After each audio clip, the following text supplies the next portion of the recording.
Biyaheng probinsya sa PITX hindi pa fully booked ngayong nalalapit na holiday season. Ilang mga pasahero piniling agahan ng pagbiyahe para makaiwas sa pagdagsa ng mga tao sa terminal. Detalye ng balitang yan mula kay Rajuman Lestor Alert. RMN Live Report! Hindi pa fully booked ang mga biyaheng Bicol at Visayas ayon niyan sa huling update ng Parañaque Integrated Terminal Exchange o PITX. Sa kabila iyan ang patuloy na pagdagsa ng mga tao habang nalalapit na ang Kapaskuhan at pagsalubong sa bagong taon.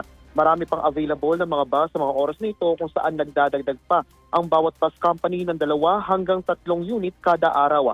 Kaugnay nito, may ilang pasahero ang pinipili pa ring agahan ng pagluwas sa Metro Manila at makauwi ng kanilang mga probinsya bago magpasko. Ang magkapatid na si Beverly Lozara at Kamitami Marina Yabul ay piniling umuwi pa Masbate ngayong araw ng Sabado upang makaiwas sa dagsa ng tao. Ayon sa magkapatid, bukod sa Pasko at pagsalubong sa bagong taon, kanila ring aalalahanin ang first death anniversary ng kanilang ina sa December 24. Ito ang unang taon na hindi nila makakasama magdiwang ng Pasko ang kanilang ina.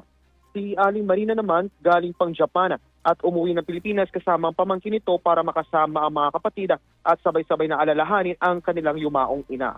Pakinggan natin ang tinig ni Beverly Lozara at Kamitami Marina Yabula. Isang taon yung mama ko, sinundan ng mga kapatid ko galing Japan. Okay po. Bali, sa Masbate po ba? Doon na rin po kayo magse-celebrate ng Pasko, bagong taon. Ay, kailan po yung 1 year po? 24. Mag-1 year po siya. Yan, ang Pasko namin. Ano lang sa inyo, 25 po. Siyempre, ano lang, 1 year lang po sa mga. Hindi na talaga, kasi kulang na. Yung ano ng mama ko, December 24, namatay. Yun, malungkot. Pero walang magagawa. Eh, talagang ganon ang tao sa London sa buhay. Yan ang tinig ni na Beverly Lozara at Kamitami Marina Yabula. Samantala, ayon sa pamunuan ng PITX as of 11 a.m., nasa 75,169 na katao na ang nagtungo dito ngayong araw at kanilang inaasahan na papalo sa mahigit 200,000 simula December 23. At aabot naman sa mahigit 3 milyon ang projected na bilang ng mga pasahero ang daragsa sa naturang terminal mula December 19 hanggang January 9, 2026.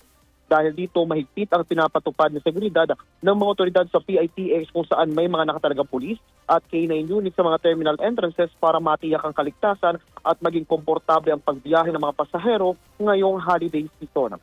Kasama mo sa DZXL RMN Manila, Rajuman Lestor Aler, Tatak, RMN.